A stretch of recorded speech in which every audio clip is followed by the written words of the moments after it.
mentioned after that about looking at recruiting. Anything getting closer along those lines? Yes, very close. I think there's so many things that go behind the signing now, as far as the contract's concerned, accommodation and insurance. So you hope that when that gets done, you can come out and announce it, but unfortunately I've not been able to do that yet. And understandably you want to keep your names close to your chest, but Brandon Goodship's come out from the sort of other side of it, so it would be fair to say you've got interest in him at least. Yeah, we went down to watch a game and I think there was a reporter down there and the reporter done a story and linked me with signing him. So he's someone that's been here before. He done fantastically well. I thought under the pressure of that Dagenham game, which was a must-win game, and he scored the goal on the day and he took it very well. He's someone that fits into our system, and yes, it has been talked about. So until anything's finalised, you have to make sure that you have to, certainly speak to the right staff, and there's other clubs that are out looking at these players, so we have to wait. Fair enough. I guess given the quality of the performance on Tuesday night, it would be nice to take that into the other league where the results haven't been quite what you would have hoped for in recent weeks. I'm trying to take the pressure off the players, because I think apart from the Crawley game, the players have done extremely well, very well.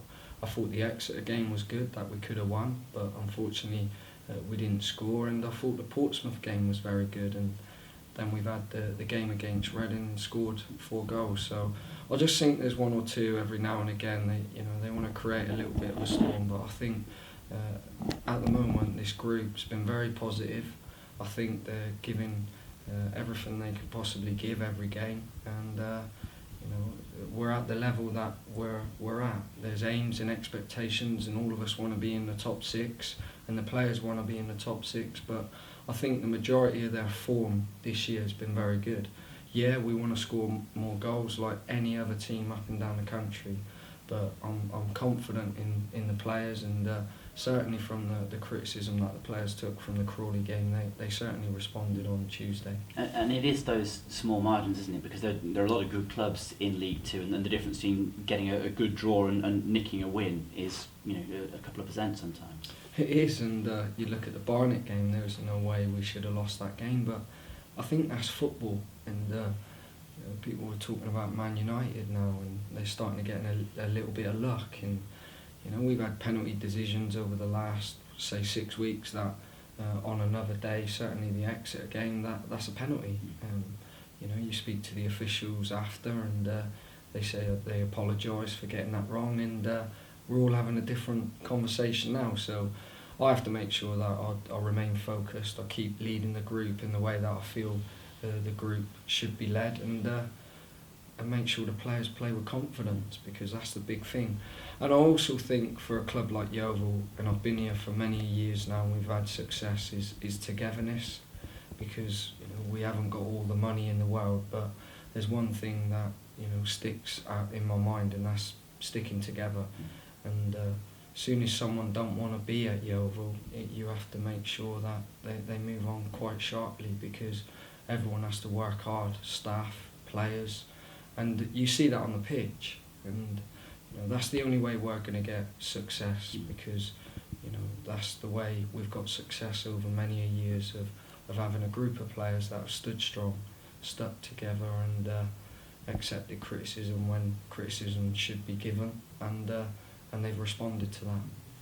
Given the sort of state of the season that we're at and the number of games left and the position in the table, would it be fair to say that if you're going to make a run, you're probably going to have to make it in the next few weeks? I think this is my toughest month as a manager for the players and for the football club. We've got some tough games, Wycombe, Doncaster, and with only fielding 20 players. It's a big test for the players. And I'm actually excited to see how they handle this challenge. Really excited.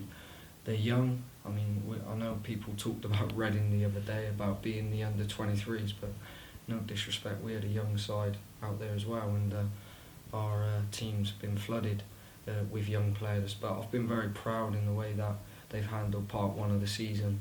How they handle part 2 is the unknown, but it's certainly an exciting challenge and a challenge that I expect them to rise to. Okay, you start off obviously against Wycombe, and after a bit of a slow start, they seem to have hit their straps recently. They have. They play some good football. I feel they're the closest team that are playing like us now. They're playing with that three at Wycombe Wanderers, deals with the direct ball and flicks 3 runners on, so you have to deal with that. Bale's been a fantastic player that's given many of clubs success. You only look at Wimbledon, no disrespect, I thought he won them the final on the day and I was there, and fair play to him. He's a very good player that needs managing in a game, and I think if we deal with that threat, I think we stand a very, very good chance of taking them the other way, and we've had some good games against Wycombe and they'll be looking to make sure they get one over on us after beating them last time. I was going to ask you about Otis Khan. Have you had a chance to assess the injury yet, and if so, is he likely to be available for Saturday? At the moment we're in doubt, we're not too sure. He'll be assessed hopefully this afternoon, and we'll have to make that decision later on. Okay, and again with Darren Ward, he's been out a few weeks now, is he nearing a return? Yeah, Ward is back in training now, so I'm looking forward to getting Darren back. He'll play a massive part in part 2 of this season, and he's someone that carries himself very well around the training ground, around the building, and players look up to him, so it's good to have him back.